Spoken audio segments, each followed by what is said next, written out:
morning, everyone. Thanks for coming down. I didn't think we'd be standing out here doing a press conference this morning. I thought we'd be getting ready for day 3, but we thought we'd get out and jump on the front foot this morning and address the media and obviously the public. We're obviously disappointed that the test is finished within 2 days. We didn't plan for it. We didn't want this to happen. So it's obviously challenging times for us.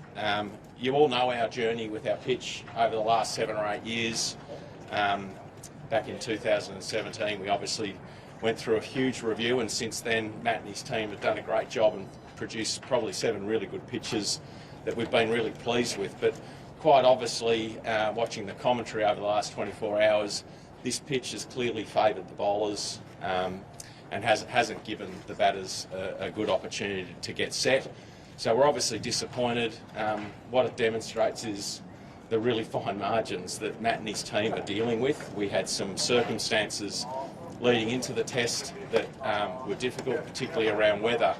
I'm certainly not the person to explain that. I'm not qualified to be a curator, but Matt is, and I'll hand you to Matt in a tick, but we do understand the impact this has had on particularly the fans and obviously one of our key stakeholders, Cricket Australia. So again, we don't plan for this to happen. We're disappointed and we'll move on. We'll respond quickly. Matt's done it before in his team and he's produced some good pitches. So I've got all the faith in the world in Matt and his team, and I know we will respond accordingly. So I'll hand to Matt to just give you an understanding of the science and some of the difficulties and challenges he faces in preparing test pitches. Yeah, I guess just following on from what Stuart said, we're obviously really disappointed that it's gone 2 days. Obviously day 3, we'd rather be in there watching, I guess, these 2 great teams going at it. For us, yeah, absolutely disappointed. We'll learn from this, we'll get better from it, as we have done over the last 7 years. Every setback we faced, we'll look at the data, we'll grow from it, and we'll ensure that we get it right again next year. So it has been a long journey for us. We've been really happy with, I guess, the test pitches we've produced over the last few years. Every year for us is different. We face different conditions. Some are more challenging than others. This year we've produced a pitch that's favoured the bowlers more than the batters. Yeah, open to questions. Yeah, absolutely.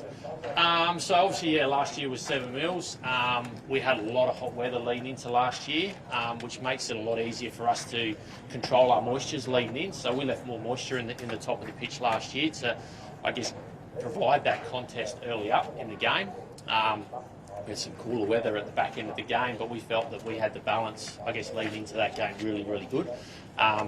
We saw 5 days of really, I guess, captivating cricket, which is what we're trying to produce here with every test pitch. This year, we've gone in with 10 mils. We knew we were going to get a lot of hot weather at the back end of the game. I guess issues here with deterioration in pitches, getting very flat has been well documented. We're really conscious of that. We don't want to go back to where we were in 2017. And our grass is vitally important to what we do. We don't get inconsistent bounce. We don't get deterioration in our pitches, and we're trying to balance that contest between bat and ball throughout over the 4 or 5 days to provide that captivating test for all. So for us, we left it longer because we knew we were going to get weather at the back end that we knew we needed our grass at.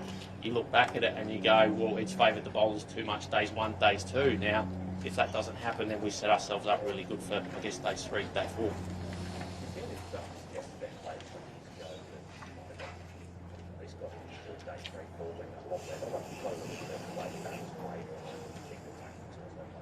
Oh, the game's changed, and the game will continue to change, and we need to adapt to that.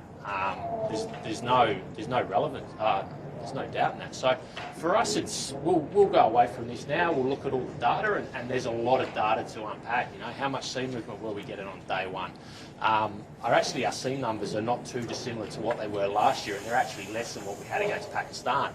Probably the biggest difference with us was the bounce, and if you've got seam movement and you get bounce, then it makes it really difficult for the batters. So the cooler conditions leading in surprised me. We actually had more bounce on day one from the data that we've seen than what we had last year, which is really surprising because the weather was really cool, cold.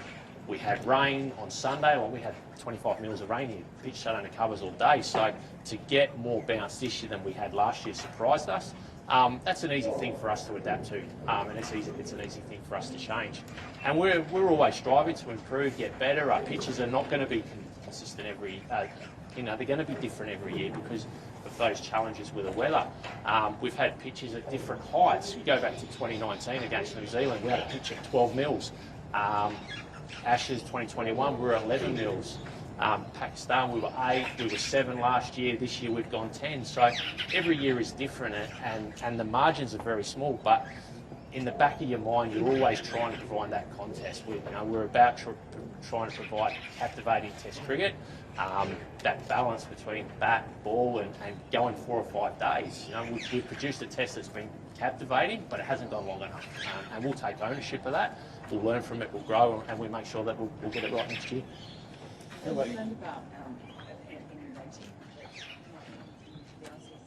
No, Jeff Crow will mark it as he sees fit. We'll take that rating, we'll deal with it, and we'll move on from there. We'll listen to the feedback from the players. The constructive criticism, the feedback. We'll look at all that. We'll look at the data, and we'll move forward to ensure that we produce the best possible pitches that we can at this great stadium. How would I rate the pitch? That's a good question. We've clearly favoured the bowlers in what we've done. So, how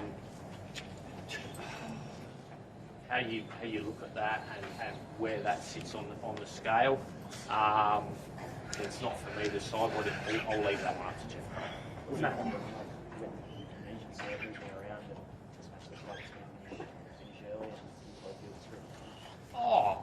I was in a state of shock after the first day to see everything that happened and 20 wickets in a day. I've never been involved in a test match like it, and hopefully never involved in a test match like it again. It was a roller coaster ride for 2 days to see everything unfold. But like I said, we'll learn from it, we'll grow from it, we'll get better at it, just like we have over the past years. So I have no doubt we will come back bigger and better and stronger than we have done. Matt, Todd Greenberg has said that there might be a possibility that Australia might maybe have a centralised conversation about how pitches are going season to season. I mean, your view on that as a hero? Yeah, well, we work really closely with Cricket Australia currently, and we work really closely with Cricket Victoria as well. So there's ongoing discussions between the key stakeholders as to what we're doing, what we're trying to achieve. We sat down after 2017 and decided where did we want to go. We were not where we wanted to be as an organisation.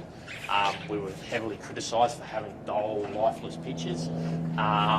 And we wanted our stakeholder improvement in that. So anything for us that we can now grow from, get better, and make the game better, we'll look at that.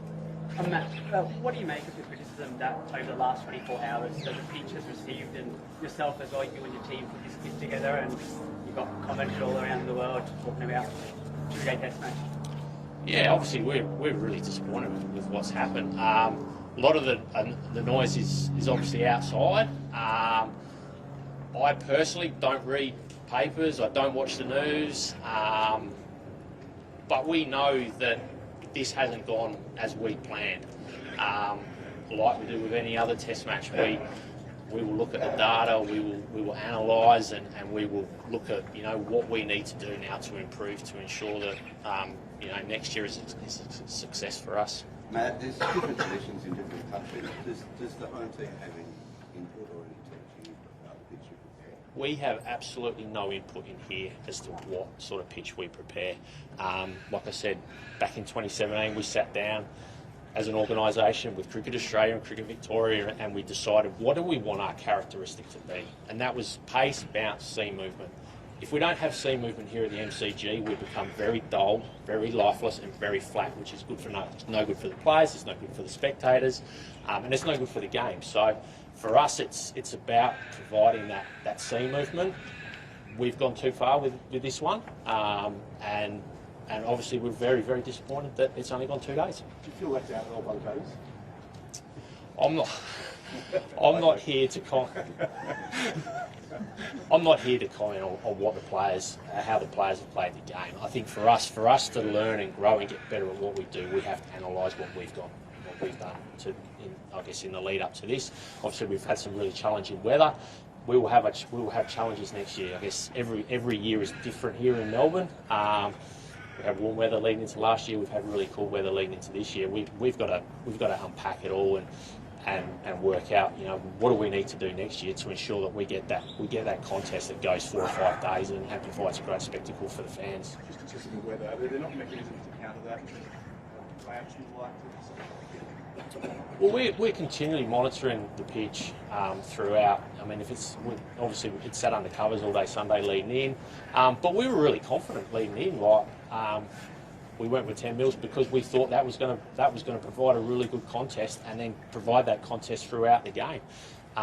We look at it now, it's gone 2 days, and that extra bounce that we had on day one has made batting difficult. While the seam percentages are very similar to what's provided great test matches over the last 2 years, that extra bounce that we've got on day one has pushed it too far in favour of the bowlers. Nate, how are you going, mate? Not everyone would have taken this approach of discussing it the day after. How are you approaching it? Yeah, obviously disappointed, a bit flat today. Been a massive 2 days. Like I said, it was a captivating day of cricket, but it hasn't gone the distance that we would have liked it to have gone. So, a bit flat today, but we'll go. As I say, we'll unpack it all in the coming days and weeks and work out, what do we need to do to ensure that, next year's Boxing Day test is a massive success. I just wanted to ask, Steve Smith spoke on Tuesday and he sort of said at that point, it looks a bit very tough here, we're playing 4 weeks. Was there any, do you think at that point maybe it was going to be too favourable even on Christmas Day? Was there anything you could have done? It's a good question. And players are always coming out, and the time I've been here, players have always come out and said, "Oh, we reckon it might do this, or we reckon it might do that." You've got to stick to your guns, and you've got to back what your gut feel tells you. And because if you start listening to those voices, then you ride a slippery slope of going down to produce something that you don't really want to produce. And if things do go wrong, then you got to look at yourself. So there is always noise out there. Every year the players will come out and they're looking, there might be a bit too, is there too much grass, is there too less grass, what's it going to do? But you have to stick true to what you do, and we were really confident leading in that we had a pitch that would produce captivating cricket over that 4 or 5 days. So it hasn't done that, and obviously we're really disappointed. Do you look at this as just an outlier in the two pitches that have happened over a couple of years, and there's commentary about players, the batters becoming less able to deal with seeing test cricket changing, becoming faster? Is that something that you just put aside? Do you think that curators may have to adapt to any kind of change in cricket, or is this just an outlier? I think we'll look at everything. We'll look at how this game's been played. We'll look at, I guess, the trends. Scoring rates are a lot faster these days than what they probably were 20 years ago. Players play differently. Bowlers are probably fitter now than what they were 20 years ago. So the game is continually evolving and changing, and I guess as us as curators, we need to be continuing to adapt and change. And where we are now and where we are in 5 years, I'm sure will be different again. But for us, it will always come back to what do we need to do to produce captivating test match cricket that goes 4 or 5 days, and that will always be our main goal, and that is what we will always strive for. Benefit of hindsight, what would you do differently? How many mils would you chuck on it before? The weather for us has probably been the biggest challenge leading in for this, so hindsight's a wonderful thing. We were really, really confident leading into this test match that we had it right, and if we got away well, then we'd probably be standing here having a different conversation today. So we were confident, we backed our plan, we will continue to back our plan just like we have done in the last few years, and we'll do exactly the same next year.